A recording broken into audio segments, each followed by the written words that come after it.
Hello Bay City players, this is Ryan VanDenBoom coming to you from Southern California.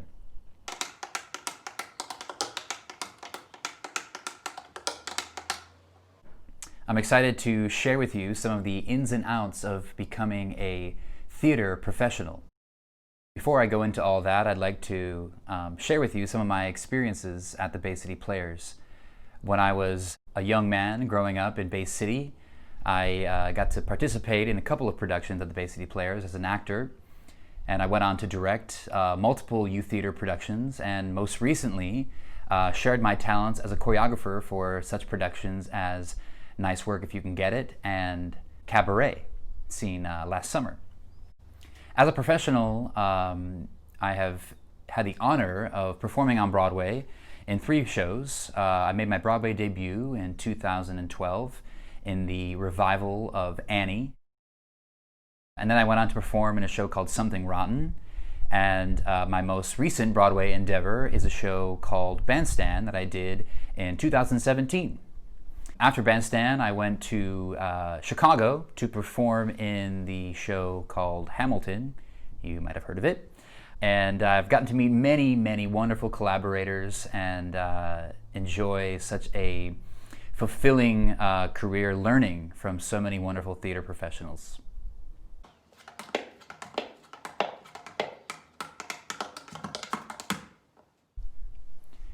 So one of the things I want to talk about is auditioning for a musical or a play. Typically, when you're auditioning for a musical, you come in and you have maybe 16 bars of a musical theater song or 32 bars of a musical theater song that you've prepared in advance. And so what you're doing with those musical selections is finding a piece of music that you really love to sing, that shows your personality and maybe shows a little bit about your talents as a singer. One of the things you might be looking for in a song is a song selection that shows off your vocal range. Or perhaps if you're auditioning for a musical comedy, maybe you're looking for a song that shows your ability to tell a story, to make someone laugh. And so what I always tell people auditioning for musicals is to make sure you have a song that you love to sing, that you connect with. And make sure that you are really intentional about the type of song you're singing as it pertains to the show that you're auditioning for. In addition to having a song to sing, you may be asked to participate in a dance call. And that is where the choreographer of the show puts you through a dance combination to see how well you pick up choreography and how well you interpret the choreography. Also, if you're being considered for a role in the show, you may be given sides to read with another actor.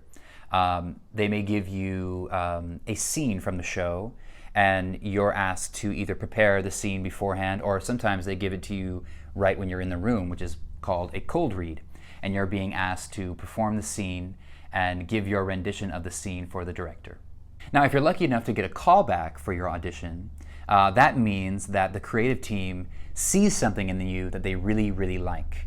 And so a lot of times people think that when they come back for a callback, they need to bring a whole new flavor to their audition.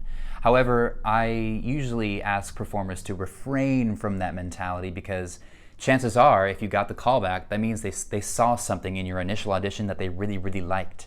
And so you want to make sure that you are just yourself. Being yourself is going to be your best bet in giving the creatives an opportunity to see who you are and what you bring to the table or what you bring to a role.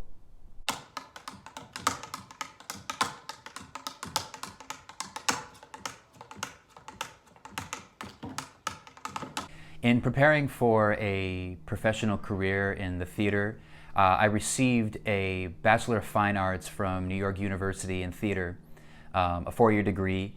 And prior to that, I spent a lot of my youth at the local dance studio, Perry Woodard School of Dance, in addition to my time at the Bay City Players.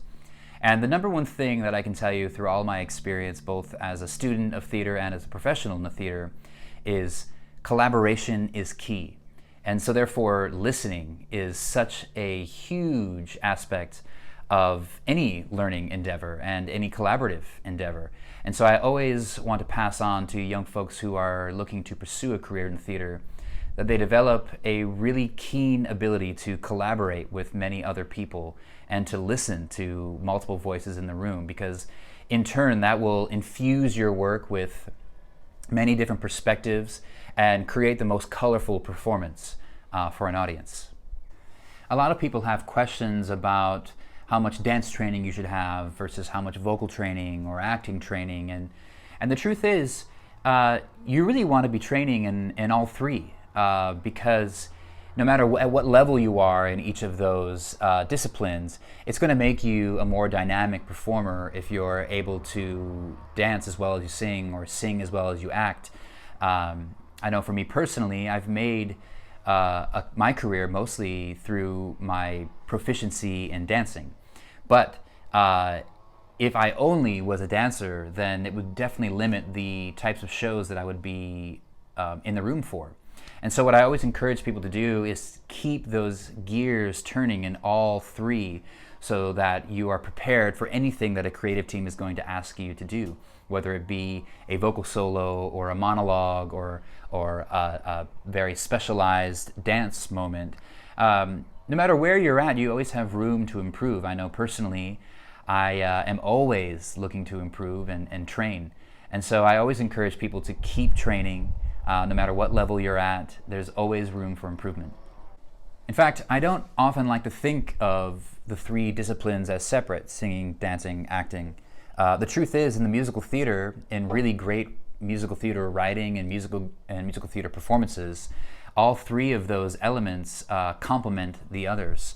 I don't know if many of you have seen the musical Hamilton, but you probably notice that the principals are being asked to dance in moments to tell the story. And so when you can really integrate all three of those with fluidity, that creates the most dynamic storytelling in the musical theater.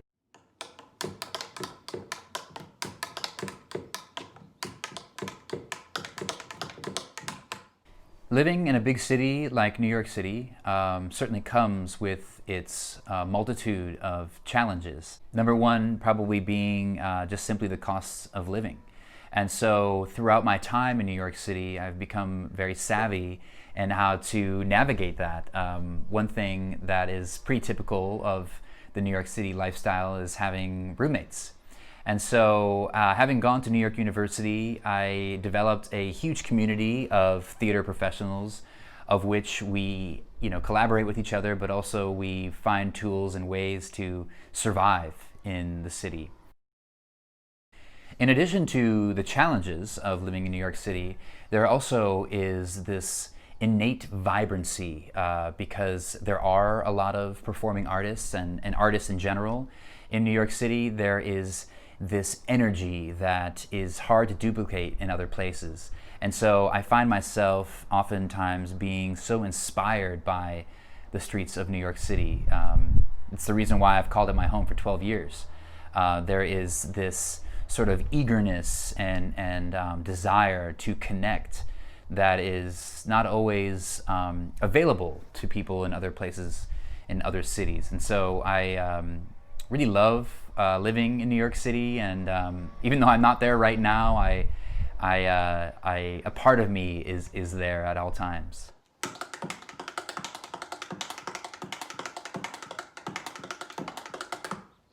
I think my biggest challenge as a theater professional is the aspect of self-promotion. Whenever I'm involved in a show, I find it much easier to talk about the things that I'm working on.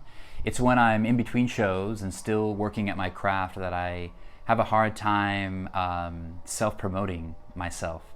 I find that my upbringing as someone from the Midwest, I am very humble, and so therefore I have a difficult time often promoting my own work.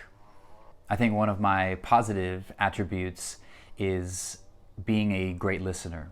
I really believe in the power of collaboration, and so when I am in a position of leadership, I really look to the people who I'm leading for a lot of the answers to my questions.